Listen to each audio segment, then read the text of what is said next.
For most of human history, war was brutal, but it was cheap, not morally cheap.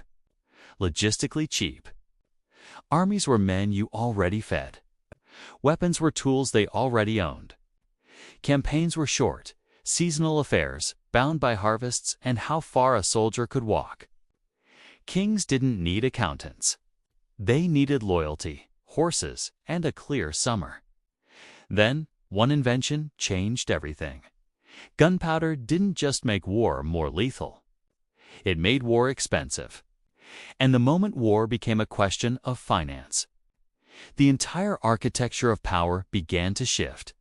Welcome to a story of money. Behind wars. The end of cheap war before the boom of cannons. Power was local and fragmented. Medieval Europe was a patchwork of feudal obligations. An army was a temporary gathering of peasants and knights. The former fought with farm tools. The latter supplied their own armor. When the campaign ended, everyone went home.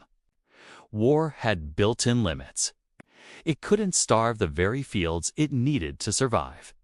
Then, gunpowder smoke drifted into Europe.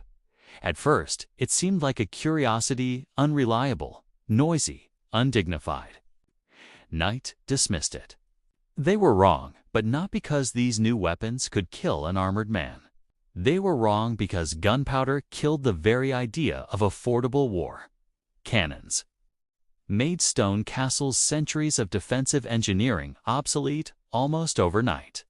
Suddenly, walls had to be lower, thicker, and angled, requiring massive state-funded projects.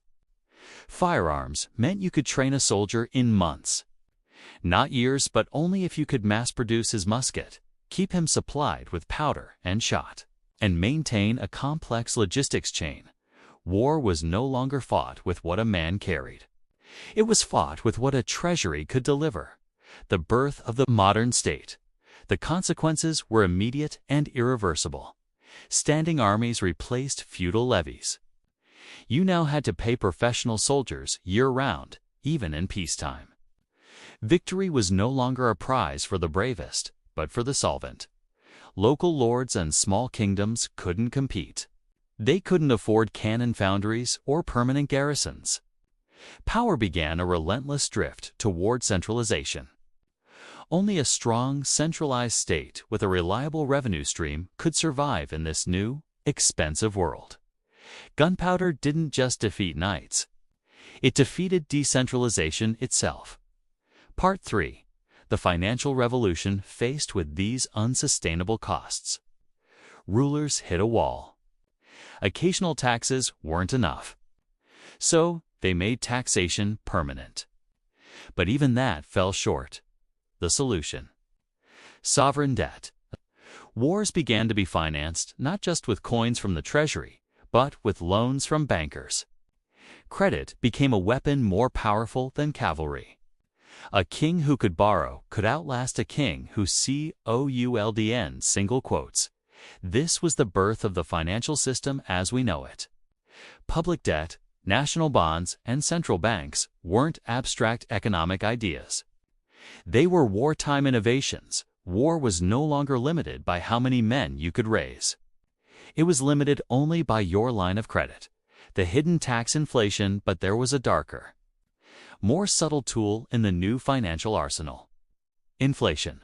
When the cost of perpetual war strained treasuries beyond what taxes and loans could cover. States learned to dilute the value of their own currency. By debasing coinage or later printing more money, they effectively spread the cost of war across the entire population in a silent, gradual tax. The soldier was paid in full, but his coins bought less.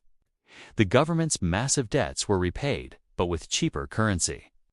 The true burden was diffused, hidden in the rising price of bread and the eroding value of savings. The enduring legacy this gunpowder economy shaped our world.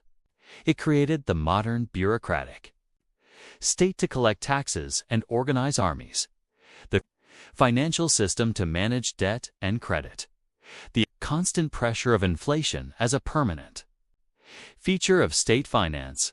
The link between battlefield violence and financial power became unbreakable.